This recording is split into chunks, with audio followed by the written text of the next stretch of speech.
Hey guys, how are you doing? Just wanted to see how you've all got on since we've had all the wind and the rain and everything else. It looks like most things are okay, but we've got a bit of an issue down there.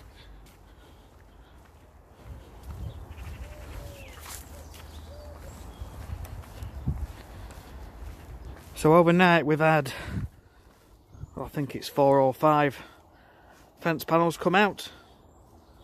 So that's going to be my job today, getting this patched up and tidied up, stop the dog from getting through. Other than that, everything else seems to be fairly okay. I think it's just literally in the perfect line of the wind there. Right. Well, that's another thing as well. The lawn is greening up absolutely beautifully. The yellow tips are going now on the grass. The fertiliser's kicking in.